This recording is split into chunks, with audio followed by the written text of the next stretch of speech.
లేదంటూనే Uttarandhra teachers MLC ఎన్నికల్లో రాజకీయ పార్టీలు ఎంటర్ అయ్యాయి. ఏపీటీఎఫ్ అభ్యర్థి విజయానికి కృషి చేయాలని జనసేన, టీడీపీ నిర్ణయించాయి.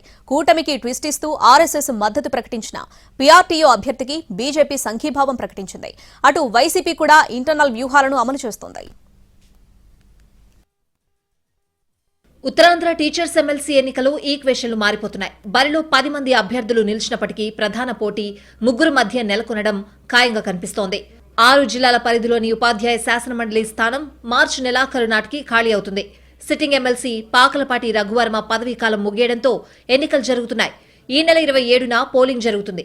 ఓటర్ల పరంగా మొదటి స్థానంలో విశాఖ నిలబడింది. ఇక్కడ ఎమ్మెల్సీ ఎన్నికల కోసం 5,529 మంది ఓటు నమోదు చేసుకున్నారు. ఆ తర్వాత స్థానంలో శ్రీకాకుళం, విజయనగరం జిల్లాలుండగా అత్యల్పంగా అల్లూరి సీతారామరాజు జిల్లాలో 1,488 మంది ఓటర్లున్నారు. ఇప్పటికే అభ్యర్థులు ప్రచారం హోరెత్తిస్తున్నారు.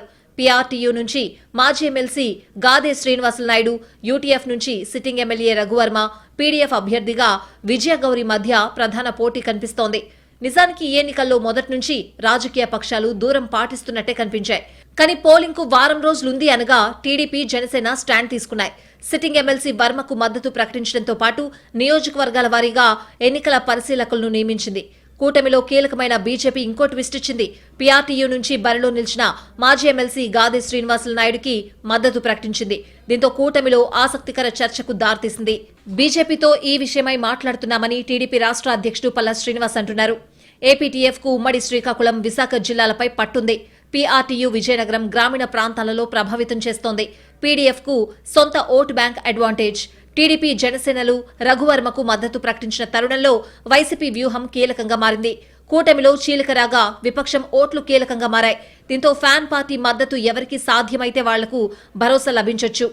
ఆ దిశగా పీఆర్టీయూకు అనుకూలంగా వ్యవహరించాలని నిర్ణయం తీసుకుంటే ఎన్నికలు మరింత ఆసక్తిగా మారతాయి అనడంలో సందేహం లేదు. అయితే టీచర్ ఎమ్మెల్సీ ఎన్నికల్లో రాజకీయ పార్టీల ఎత్తులను పీడీఎఫ్ చిత్తు చేస్తోందనే చర్చ జరుగుతోంది. టీచర్లను గుప్పెట్లో పెట్టుకునేందుకు పార్టీలు ప్రయత్నం చేస్తున్నాయని మాట వినిపిస్తోంది. ఏది ఏవైనా ముగ్గురు అభ్యర్థుల మధ్య ప్రధాన పోటీ అంచనాలుండగా అధికార విపక్షాల మద్దతు కీలకంగా మారింది.